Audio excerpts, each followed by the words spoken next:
নমস্কার বন্ধুরা, sister tasty kitchen আপনাদের সবাইকে স্বাগত জানাচ্ছি। আজকে টেস্টি কিচেনের রেসিপি হচ্ছে শীতকালের সবজি ফুলকপি, তার আরেকটা ভিন্ন স্বাদের একটা রেসিপি আপনাদের সঙ্গে শেয়ার করছি, ফুলকপির কাবাব। তো ফুলকপির কাবাব কিভাবে আমি বানাচ্ছি বন্ধুরা, প্রথম থেকে শেষ পর্যন্ত দেখুন। তো কিভাবে বানাচ্ছি সেটা হচ্ছে, এখানে ফুলটাকে এরকম করে গ্রেট করে নিয়েছি। যেটা গ্রেট করে নেওয়ার পরে ফুলকপিতে যে জলটা সেটা নিংড়ে ফেলে দিয়েছি। তারপরে দিয়েছি গরম মশলা, এখানে দিয়েছি জিরে ধনে আর গোলমরিচের রোস্টেড পেস্ট, আর দিয়েছি এখানে রসুন কুচি দিয়েছি, নুন দিয়েছি, ময়দা দিয়েছি, বেসন দিয়েছি, চালের গুঁড়ি দিয়েছি, আদার গুঁড়ো দিয়েছি, হলুদ দিয়েছি, লঙ্কা দিয়েছি আর চাট মশলা দিয়েছি। এবার এটাকে দিয়ে ভালো করে মেখে নেব। বন্ধুরা, এখানে কিন্তু আমি জল দিইনি, যেহেতু ফুলকপিটাকে চিপে দিয়েও তার থেকেও যে একটুখানি নুন ফুন দিয়েছি, যে তার থেকে যে একটু জল ছেড়েছে সেটা দিয়েই এটা মেখে আমি এরকম একদম মাখার সময় আমি কিন্তু জল একটু ব্যবহার করিনি। এবার এটাকে সেপ দিয়ে ভেজে নেব।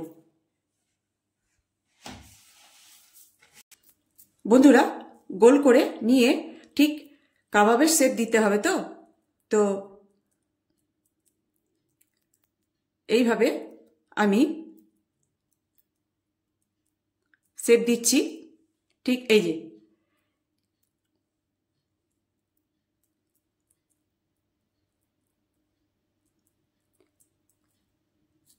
হালকা হাতে একটু প্রেস করে নেবেন, যাতে এই চৌকো ভাবটা সুন্দর করে থাকে।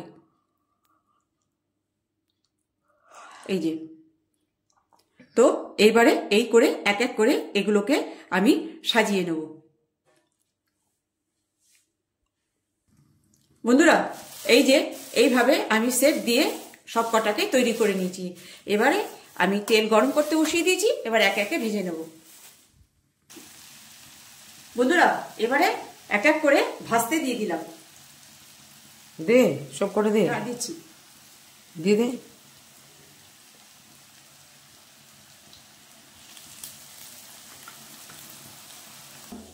বন্ধুরা, এই যে আমার কাবাবটা ভাজা হয়ে গেছে। এবার এটা এক এক করে তেল ছেঁকে নামিয়ে নেব। ঠিক আছে, সুন্দর মুচমুচে খাস্তা এবার গরম ভাতে সার্ভ করে দেবো। তখন দেখাচ্ছি বন্ধুরা যে খেতে কত মজাদার আর কত ক্রিসপি আর কত টেস্টফুল। বন্ধুরা, এই ছিল আজকে আমার সামান্য একটা রেসিপি, এই ছিল আমার মনে ফুলকপির কাবাব। তো এরকম করে গরম ভাতে যদি আর কাঁচা লঙ্কা দিয়ে যদি খাওয়া যায়, এক থালা ভাত উঠে যাবে। তো গরম গরম সার্ভ করলেই ভালো হয়। এগুলো গরম গরম ঠান্ডা হলে ভালো লাগে, গরম ভালো লাগে। একদিন এরকম করে ট্রাই করে দেখবেন, কেন কি এখন মার্কেটে ফুলকপি একদমই কম সস্তা হয়ে গেছে প্রায়। কিন্তু সরস্বতী পুজোর আসার আগে বা সরস্বতী পুজোর সময় ফুলকপির দাম আবার চড়ে যাবে। তার আগে পারলে আমার এই রেসিপিটা একবার ট্রাই করে দেখবেন কেমন লাগলো। তো আবার এই সামান্য রেসিপি আপনারা বানিয়ে খাবেন আর এনজয় করবেন। বাই।